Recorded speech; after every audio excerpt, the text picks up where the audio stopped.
Good morning, ladies and gentlemen.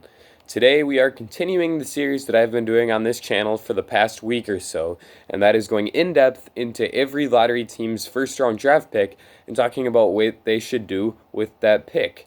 We've done the top 8 teams in the draft so far, so today we're moving on to the 9th pick, which happens to belong to the Washington Wizards. The Wizards have a star in Bradley Beal, a former star who's coming off of a major injury in John Wall, as well as some solid young players such as Rui Hachimura, Thomas Bryant, and Troy Brown Jr. They are in an interesting spot because they're going to be looking to be playoff contenders next year, but they just might not have that kind of firepower to get there. So in today's video, we're going to be talking about how they can maximize their draft pick both for future value and to help them possibly make a playoff run with the core of John Wall and Bradley Beal. So let's get right into it. My first choice for them would be Onyeka Okongwu if he is available.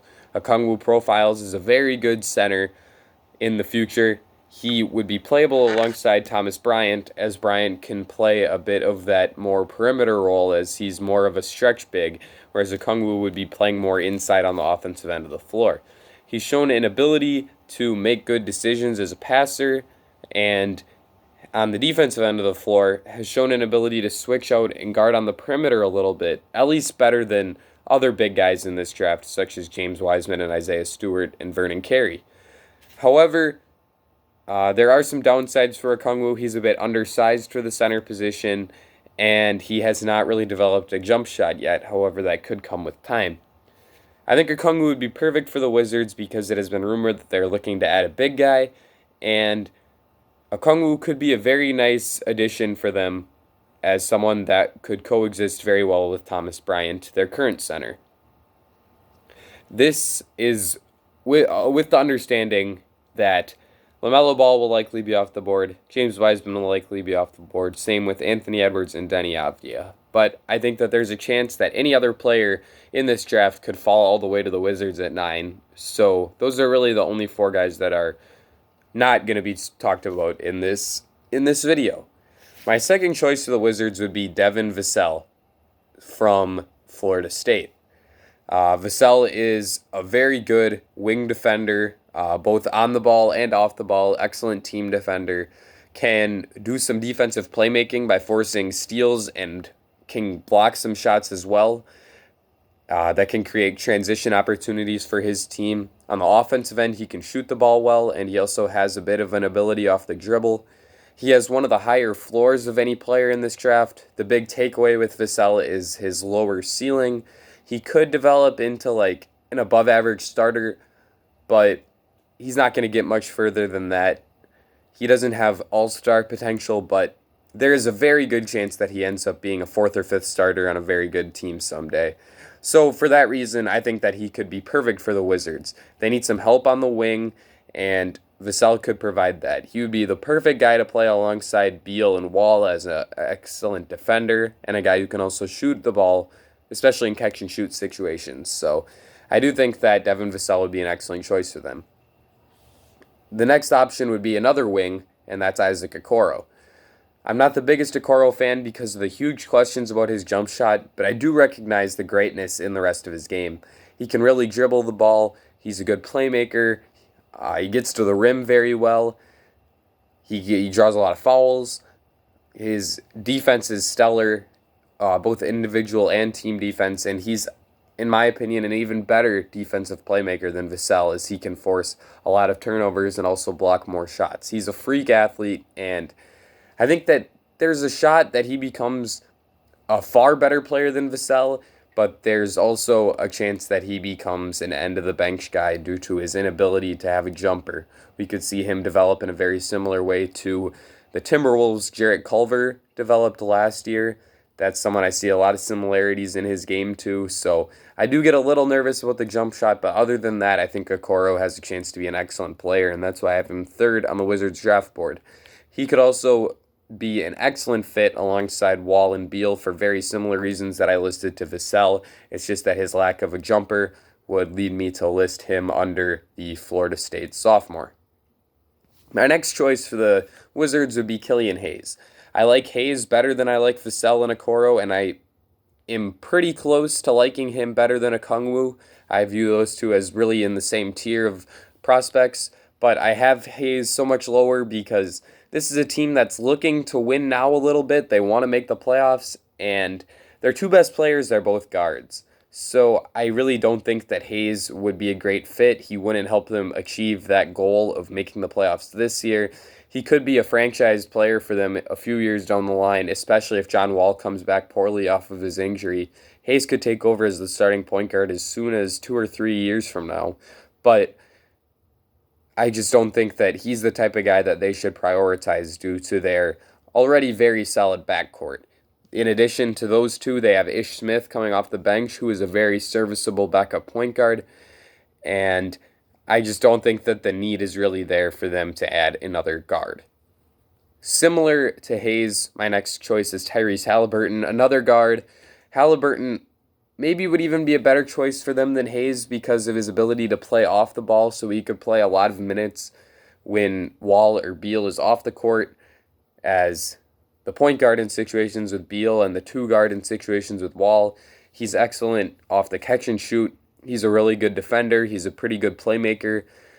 He's really a jack of all trades, as he can do pretty much everything. He doesn't really excel in any one area, with the exception of maybe his catch and shoot jumper, although people even have questions about that due to the funky hitch in his form. But Halliburton is going to be a very high quality role player, either as a fourth or fifth starter on a really good team or a solid bench option on a contender.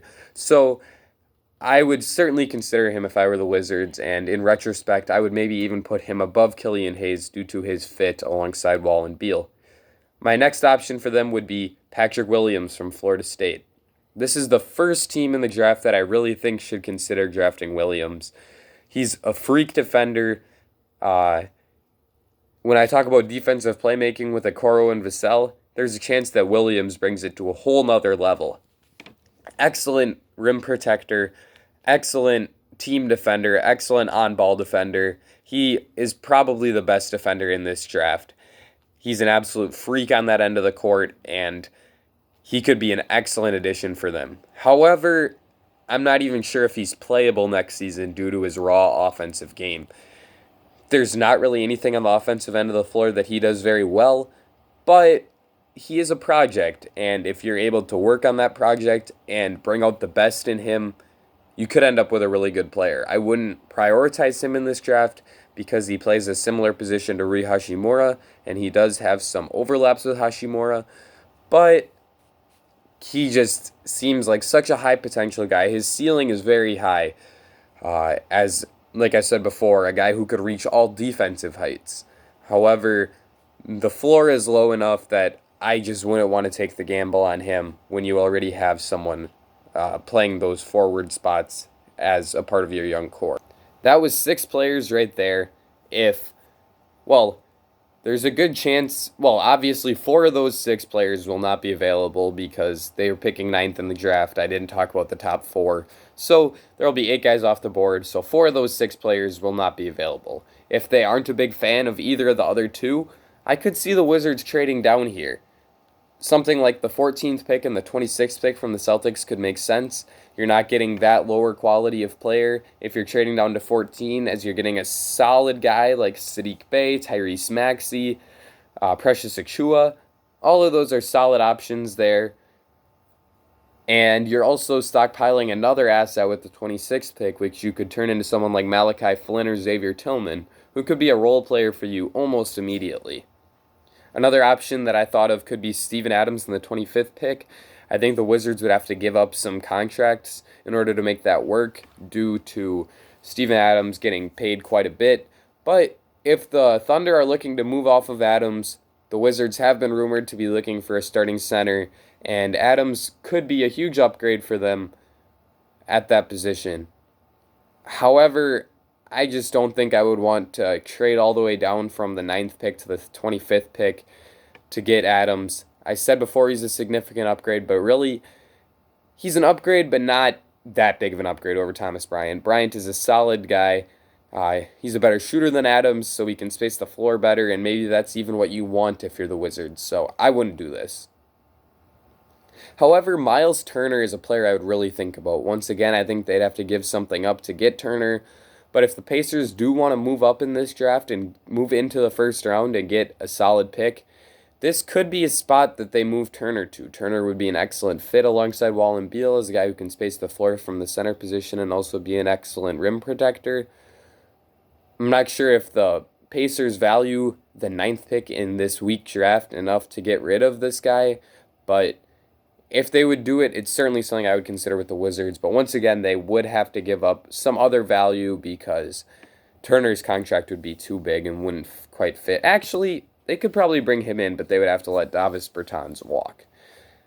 My next choice for them would be drafting Obi Toppin. I've said before, I'm not a big fan of Toppin due to his defensive deficiencies. And this team especially needs to prioritize defense because their defense has been absolutely atrocious in the last couple of years. But Toppin has a lot of value around the league, so if you're going to be looking to trade this pick for a good NBA player somewhere down the line, Toppin could be an idea.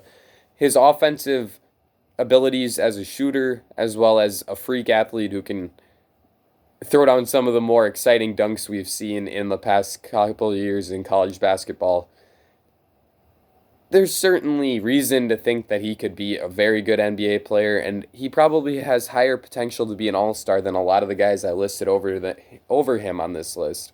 But there's far too many questions about the defense for me to feel comfortable with drafting Obi Toppin in the top 10. My next option would be Precious Achiuwa, although, actually, I think I can list each of the next 3 guys in the same category, in Achiuwa, Lewis, and Bey. These guys all could be very solid players, or I guess I probably should say their whole names, Kira Lewis and Saddiq Bey, and Precious Achiuwa. They all could be solid ideas for the Wizards to draft. Lewis could be a backup type point guard, but I really wouldn't want to think about him. I just have him here because he's someone I really like. Bey is another guy that I really like and could provide them some more playmaking on the wings, as well as a guy who can shoot the ball well and play some plus defense.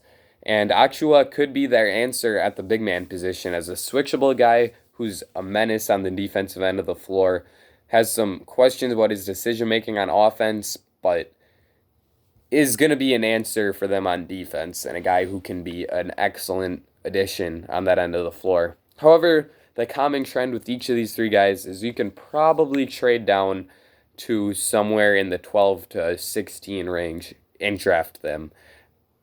I think it would be a significant overdraft if you were to take them at 9. So I would definitely think about trading down if I was interested in one of these 3 guys if I were the Wizards.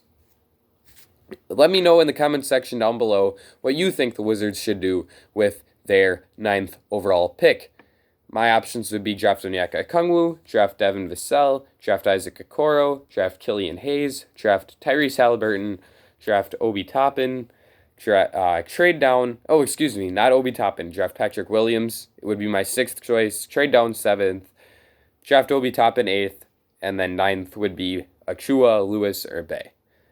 Let me know in the comment section down below what you would do. Leave a like and subscribe if you enjoyed this video. That's it for me. Ladies and gentlemen, I will see you all again very soon.